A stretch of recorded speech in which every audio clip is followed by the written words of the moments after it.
ಕರ್ನಾಟಕ ರಾಜ್ಯದ ಪ್ರತಿಯೊಬ್ಬ ಆತ್ಮೀಯ ಸರ್ಕಾರಿ ನೌಕರರೇ, ನಿವೃತ್ತ ಸರ್ಕಾರಿ ನೌಕರರೇ, ಪಿಂಚಣಿದಾರರೇ, ಅನುದಾನಿತ ನೌಕರರೇ, ಪ್ರತಿಯೊಬ್ಬ ಸರ್ಕಾರಿ ನೌಕರರಿಗೂ ಭಾರಿ ಲಾಭಕರವಾಗುವಂತಹ, ತಮ್ಮ ವೃತ್ತಿ ಜೀವನಕ್ಕೆ ವರದಾನವಾಗುವಂತಹ ಒಂದು ಐತಿಹಾಸಿಕ ತೀರ್ಪು, ಕರ್ನಾಟಕ ಹೈಕೋರ್ಟ್ನ ಐತಿಹಾಸಿಕ ತೀರ್ಪು.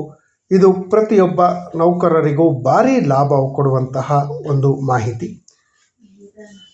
ಸರ್ಕಾರ ನಮ್ಮನ್ನು ಕೈಬಿಟ್ಟರೂ ಕೂಡ, ಇಲಾಖೆ ನಮ್ಮನ್ನು ಕೈಬಿಟ್ಟರೂ ಕೂಡ ನ್ಯಾಯಾಂಗ ನಮ್ಮನ್ನು ಯಾವುದೇ ಕಾರಣಕ್ಕೂ ಕೈ ಬಿಡಲ್ಲ, ನಮಗೆ ನ್ಯಾಯ ಕೊಡುತ್ತೆ ಅನ್ನೋದಕ್ಕೆ ಒಂದು ಬೆಸ್ಟ್ ಎಕ್ಸಾಂಪಲ್ ಆಗುವಂತಹ ಒಂದು ಅತ್ಯುತ್ತಮವಾದ ತೀರ್ಪಿನ ಬಗ್ಗೆ ಈ ದಿನ ಚರ್ಚೆ ಮಾಡೋಣ.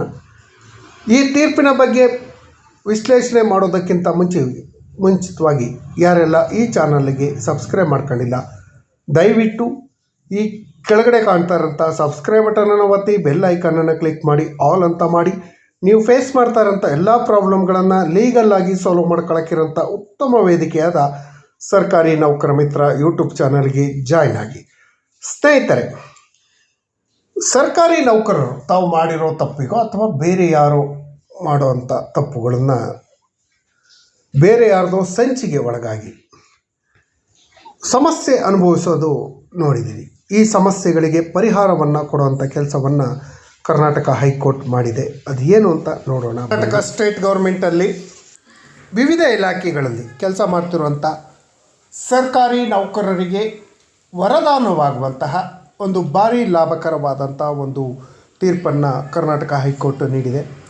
ಈ ತೀರ್ಪಿನಿಂದಾಗಿ ನೌಕರರಿಗೆ ಆಗುವಂಥ ಉಪಯೋಗಗಳೇನು ಅನ್ನೋದ್ರ ಬಗ್ಗೆ ವಿವರವಾದ ಮಾಹಿತಿಯನ್ನು ತಿಳ್ಕೊಳ್ತಾ ಹೋದರೆ, 6 ಮಂತ್ ಒಳಗೆ ಚಾರ್ಜ್ ಶೀಟನ್ನು ಸಲ್ಲಿಸದೇ ಇದ್ದರೆ, ಅಂದರೆ ಇಲಾಖಾ ವಿಚಾರಣೆಗೆ ಸಂಬಂಧಪಟ್ಟ ಹಾಗೆ 6 ಮಂತ್ ಒಳಗೆ ಡಿಸಿಪ್ಲಿನರಿ ಆ್ಯಕ್ಷನ್ನು ಅಂದರೆ ಚಾರ್ಜ್ ಶೀಟನ್ನು ಸಲ್ಲಿಕೆ ಮಾಡ್ದೇ ಇದ್ದರೆ,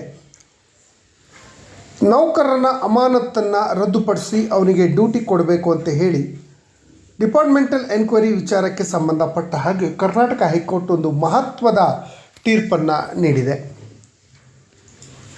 6 ತಿಂಗಳಲ್ಲಿ ಚಾರ್ಜ್ ಶೀಟ್ ಸಲ್ಲಿಕೆಯಾಗದಿದ್ದರೆ ಅಮಾನತನ್ನು ರದ್ದುಪಡಿಸಬೇಕು ಅಂತ ಹೇಳಿ ಕರ್ನಾಟಕ ಹೈಕೋರ್ಟ್ ತಿಳಿಸಿದೆ. 6 ತಿಂಗಳ ಅವಧಿಯ ಮುಗಿದ ನಂತರವೂ ಡಿಪಾರ್ಟ್ಮೆಂಟಲ್ ಎನ್ಕ್ವೈರಿಗೆ ಸಂಬಂಧಪಟ್ಟ ಹಾಗೆ ಆರೋಪ ಪಟ್ಟಿಯ ಮೂಲಕ ಡಿಪಾರ್ಟ್ಮೆಂಟಲ್ ಎನ್ಕ್ವೈರಿ ಆರಂಭವಾಗದೇ ಇದ್ದರೆ, ಈ ಕಾನೂನಿನ ಪ್ರಕಾರ ಅಮಾನತ್ತು ಆಟೋಮೆಟಿಕಲಿ ರದ್ದಾಗತ್ತೆ. ಅಂದರೆ ನಾವು ಶಿಸ್ತು ಪ್ರಾಧಿಕಾರಕ್ಕೆ ಹೋಗಿ ನಮ್ಮ ಅಮಾನತನ್ನು ರದ್ದುಪಡಿಸಿ ನಮಗೆ ಮತ್ತೆ ಡ್ಯೂಟಿ ಕೊಡಿ ಅಂತ ಕೇಳೋಂಥ ಅವಶ್ಯಕತೆ ಇರೋದಿಲ್ಲ. ಆಟೋಮೆಟಿಕಲಿ ಅಮಾನತ್ತು ರದ್ದಾಗತ್ತೆ ಅಂತ ಹೇಳಿ ಕರ್ನಾಟಕ ಹೈಕೋರ್ಟ್ ಒಂದು ಮಹತ್ವದ ತೀರ್ಪನ್ನು ಇದೇ ಸಮಯದಲ್ಲಿ ನೀಡಿದೆ. ಕರ್ನಾಟಕ ಹೈಕೋರ್ಟ್ ನೀಡಿರುವ ತೀರ್ಪಿನಲ್ಲಿ ಕರ್ನಾಟಕ ಕೈಗಾರಿಕಾ ಪ್ರದೇಶಾಭಿವೃದ್ಧಿ ಮಂಡಳಿ KIADB ರಿಟ್ ಅರ್ಜಿದಾರರ ಸೇವಾ ನಿಯೋಜನೆ ನೀಡುವಂತೆ ಮ್ಯಾಂಡಮಸ್ ಆದೇಶ ಹೊರಡಿಸಲು ವೇಳೆಯಲ್ಲಿ ಯಾವುದೇ ಆರೋಪ ಪಟ್ಟಿ ಚಾರ್ಜ್ ಶೀಟ್ ನೀಡದೆ ಅಮಾನತ್ತನ್ನು ಅನಿರ್ದಿಷ್ಟಾವಧಿಯವರೆಗೆ ವಿಸ್ತರಿಸುವ ಮೂಲಕ ನೌಕರನ ಚರಾಸ್ತಿಗಳಂತೆ ಪರಿಗಣಿಸಲು ಸಾಧ್ಯವಿಲ್ಲ ಅಂತ ಹೇಳಿ ಕರ್ನಾಟಕ ಹೈಕೋರ್ಟು ಸ್ಪಷ್ಟಪಡಿಸಿದೆ. ಇಂತಹ ನಡೆ ಸೇವಾ ನಿಯಮಗಳು KCSR ರೂಲ್ನ ವೈಲೇಷನ್ ಅಂತ ಹೇಳಿ ಕೂಡ ಕರ್ನಾಟಕ ಹೈಕೋರ್ಟು ಇದೇ ಸಂದರ್ಭದಲ್ಲಿ ತಿಳಿಸಿದೆ. ಕರ್ನಾಟಕ ಸಿವಿಲ್ ಸರ್ವೀಸಸ್ ವರ್ಗೀಕರಣ ನಿಯಂತ್ರಣ ಮೇಲ್ಮನವಿ ನಿಯಮಗಳು 1957ರ ತಿದ್ದುಪಡಿ ಮಾಡಲಾದ ನಿಯಮ 10/5/B ಅನ್ನು ವ್ಯಾಖ್ಯಾನಿಸಿರುವಂಥ ನ್ಯಾಯಾಲಯ ಪ್ರಾರಂಭಿಕ 6 ತಿಂಗಳ ಅವಧಿ ಮುಗಿದ ದಿನದಿಂದಲೇ ಅಮಾನತ್ತು ಕಾನೂನುಬದ್ಧವಾಗಿ ರದ್ದಾಗತ್ತೆ, ಡಿಮ್ಯಾಂಡ್ ರಿವೋಕ್ ಅಂತ ಘೋಷಣೆ ಮಾಡ್ಬೋದು. ದೀರ್ಘಕಾಲದ ಅಮಾನತಿನ ವಿರುದ್ಧ ಕಾನೂನಿನಲ್ಲಿ ನೀಡಿರುವಂತಹ ರಕ್ಷಣಾತ್ಮಕ ಕ್ರಮವನ್ನು ಕೆಲವು ಆಚರಣೆಯ ವಿಧಿಗಳು ಅಲ್ಲ, ಅವುಗಳು ಕಟ್ಟುನಿಟ್ಟಾಗಿ ಪಾಲನೆ ಮಾಡಬೇಕಾದಂಥ ಆದೇಶಗಳಾಗಿದೆ ಅಂತ ಹೇಳಿ ತಿಳಿಸಿದೆ. KCSR ರೂಲಲ್ಲಿ ಕೆಲವೊಂದು ನಿಯಮಗಳನ್ನು ಕೊಟ್ಟಿರ್ತಾರೆ, ಅದನ್ನು ಆಚರಣೆ ಮಾಡಬೇಕು ಅನ್ನೋ ವಿಧಿ ಅಲ್ಲ, ಇದು ಕಡ್ಡಾಯ ಕಂಪಲ್ಸರಿಯಾಗಿ ಪಾಲನೆ ಮಾಡಲೇಬೇಕಾದಂತಹ ಆದೇಶಗಳು ಅಂತ ಹೇಳಿ ಕರ್ನಾಟಕ ಹೈಕೋರ್ಟ್ ಒಂದು ಮಹತ್ವದ ಆದೇಶವನ್ನು ಇದೇ ಸಂದರ್ಭದಲ್ಲಿ ನೀಡಿದೆ. ಕರ್ನಾಟಕ ಹೈಕೋರ್ಟ್ನ ಗೌರವಾನ್ವಿತ ನ್ಯಾಯಾಧೀಶರಾದ ಶ್ರೀ ನಾಗಪ್ರಸನ್ನರವರಿದ್ದ ಪೀಠ ಈ ಐತಿಹಾಸಿಕ ತೀರ್ಪನ್ನು ನೀಡಿದೆ. ಮಂಡಳಿಯ ನಡೆಯು ಕಾನೂನು ಪ್ರಭುತ್ವದ ಬಗ್ಗೆ ಗಂಭೀರ ನಿರ್ಲಕ್ಷ್ಯವನ್ನು ತೋರಿದೆ, ಎಲ್ಲ ಕಾನೂನುಗಳನ್ನು ಗಾಳಿಗೆ ತೋರಿದೆ. ನಿಯಮ 10/5/B ಇದರ ಬಾಧ್ಯತೆ ಸ್ವರೂಪವನ್ನು ಪರಿಗಣಿಸಿ ಅದನ್ನು ಕಡೆಗಣಿಸಿರೋದು ಸ್ಪಷ್ಟವಾಗಿದೆ. ಕೇವಲ 6 ತಿಂಗಳ ಅವಧಿ ಮುಗಿದ ಕೂಡಲೇ ಸಮಯಕ್ಕೆ ಸರಿಯಾಗಿ ಕ್ರಮ ಕೈಗೊಳ್ಳದೇ ಇದ್ದರೆ ಅಮಾನತ್ತು ಸ್ವಯಂ ರದ್ದಾಗತ್ತೆ ಅಂತ ಹೇಳಿ ನಿಯಮ ಸ್ಪಷ್ಟವಾಗಿ ತಿಳಿಸಿದೆ.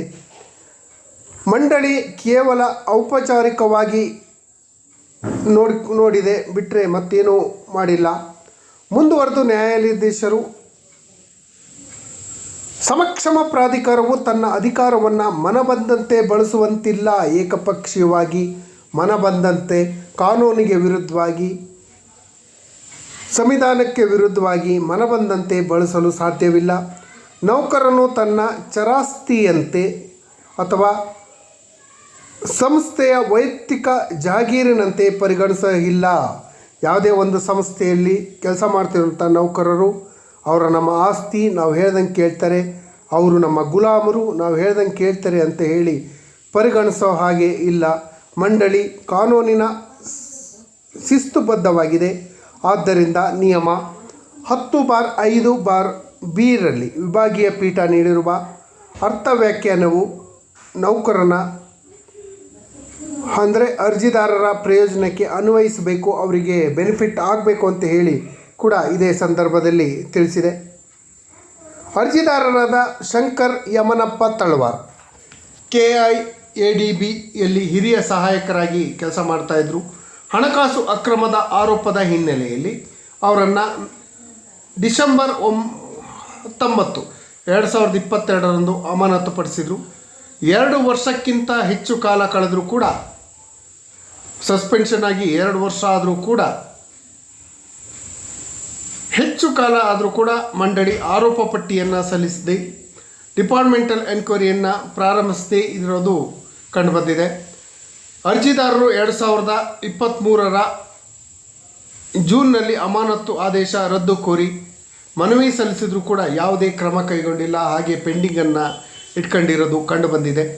ನಂತರ ಅರ್ಜಿದಾರರು ಹೈಕೋರ್ಟ್ನ ಮೆಟ್ಟಿಲೇರಿದರು. ಹೈಕೋರ್ಟ್ ಸುಮಾರು 30 ತಿಂಗಳ ವಿಳಂಬಕ್ಕೆ ಸ್ಪಷ್ಟನೆ ಕೇಳಿದ ನಂತರ ಮಾತ್ರ KIADB 2025 ಏಪ್ರಿಲ್ನಲ್ಲಿ ಆರೋಪ ಪಟ್ಟಿಯನ್ನು ನೀಡಿತ್ತು. ಮಂಡಳಿ CID ತನಿಖೆ ಬಾಕಿ ಇದೆ ಹಾಗೂ ಅಪರಾಧದ ಮೊಕದ್ದಮೆ ಹೂಡಲು ಅನುಮತಿ ಬೇಕಾಗಿದೆ ಎಂಬ ಕಾರಣವನ್ನು ಮುಂದಿಟ್ಟು, ಅಂದರೆ ಪ್ರಾಸಿಕ್ಯೂಷನ್ ಅನುಮತಿಯ ಕಾರಣಕ್ಕೆ ಹಾಗೂ ಕ್ರಿಮಿನಲ್ ಕೇಸ್ ಆಗಿದೆ ಅನ್ನೋ ಒಂದು ಕಾರಣವನ್ನು ಮುಂದಿಟ್ಟಿತ್ತು. ನ್ಯಾಯಾಲಯದ ಗಮನಿಸಿದಂತೆ ನಿಯಮ 10/5/B ತಿದ್ದುಪಡಿ ಮಾಡಿದ ಉದ್ದೇಶವೇ ಆರೋಪ ಪಟ್ಟಿಯನ್ನು ನೀಡದಿದ್ದರೆ ಅಮಾನತ್ತು 6 ತಿಂಗಳಿಗಷ್ಟೇ ಮಿತಿಗೊಳಿಸಲಾಗಿದೆ. ಡೀಮಿಂಗ್ ಸೇರಿಸಲಾಗಿದೆ.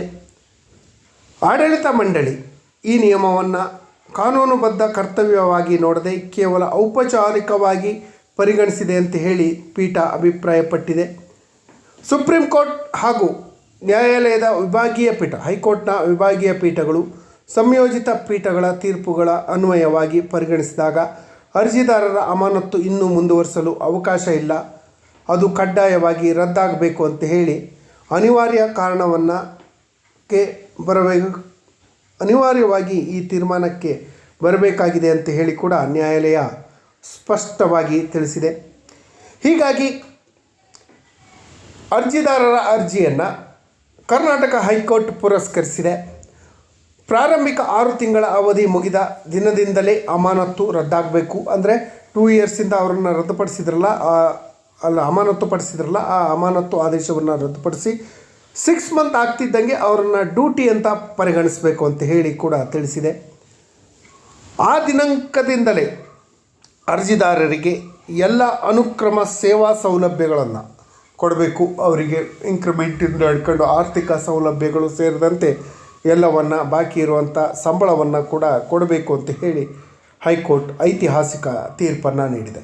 ಈ ಐತಿಹಾಸಿಕ ತೀರ್ಪು ಯಾವ ಪ್ರಕರಣದಲ್ಲಿ ಬಂದಿದೆ ಅಂತ ನೋಡೋದಾದರೆ, ಶಂಕರಪ್ಪ ಯಮನಪ್ಪ ತಳವಾರ್ ವಿರುದ್ಧ ಮುಖ್ಯ ಕಾರ್ಯನಿರ್ವಹಣಾಧಿಕಾರಿ ಹಾಗೂ ಕಾರ್ಯನಿರ್ವಹಣಾ ಸದಸ್ಯರು KIADB ಹಾಗೂ ಇತರೆಯವರು ಪ್ರಕರಣದಲ್ಲಿ ಈ ತೀರ್ಪು ಬಂದಿದೆ. Karnataka high court writ petition number 101/210/2025 special ರಿಜಿಸ್ಟರ್ನಲ್ಲಿ ಈ ಅರ್ಜಿ ವಿಚಾರಣೆ ನಡೆದು ಈ ಐತಿಹಾಸಿಕ ತೀರ್ಪನ್ನು ನೀಡಿದೆ. ಸರ್ಕಾರಿ ನೌಕರರ ವಿರುದ್ಧ ಶಿಸ್ತು ಪ್ರಾಧಿಕಾರಿಗಳು ಕೆಲವೊಂದು ಬಾರಿ ಅಮಾನವೀಯವಾಗಿ ನಡ್ಕೊಳ್ಳೋವಂಥದ್ದು ನೋಡಿದ್ದೀವಿ. ಅಮಾನತ್ತಾಗಿ 6 ತಿಂಗಳು ವರ್ಷ ಆದರೂ ಕೂಡ ರಿವೋಕ್ ಮಾಡ್ತಾನೆ ಅವರಿಗೆ ತೊಂದರೆ ಕೊಡ್ತಾ ಇರೋದಂಥ ಹಲವಾರು ಪ್ರಕರಣಗಳನ್ನು ನಾವು ನೋಡಿದ್ದೀವಿ. ಹಾಗಾಗಿ ನಮಗೆ ಯಾರು ಶಿಸ್ತು ಪ್ರಾಧಿಕಾರಿಗಳು ಹಾಗೂ ನೇಮಕಾತಿ ಪ್ರಾಧಿಕಾರಿಗಳು ನ್ಯಾಯ ಕೊಟ್ಟಿದ್ದಾಗ ನ್ಯಾಯಾಲಯ ಖಂಡಿತವಾಗಿಯೂ ನಮಗೆ ನ್ಯಾಯವನ್ನು ಒದಗಿಸುವಂಥ ಕೆಲಸವನ್ನು ಮಾಡುತ್ತೆ ಅಂತ ಈ ತೀರ್ಪು ಹೇಳುತ್ತೆ. ಯಾವುದೇ ಅಮಾನತು ಕೂಡ 6 ತಿಂಗಳಕ್ಕಿಂತ ಹೆಚ್ಚು ಇರೋದಿಲ್ಲ. ಈ ಬಗ್ಗೆ ಹಿಂದಿನ ಹಲವಾರು ಜಡ್ಜ್ಮೆಂಟ್ಗಳನ್ನು ಕೂಡ ನೋಡಿದ್ದೀನಿ. ಯಾರಿಗಾದರೂ ಇದ್ರ ಬಗ್ಗೆ ಅನ್ಯಾಯ ಆಗಿದ್ದರೆ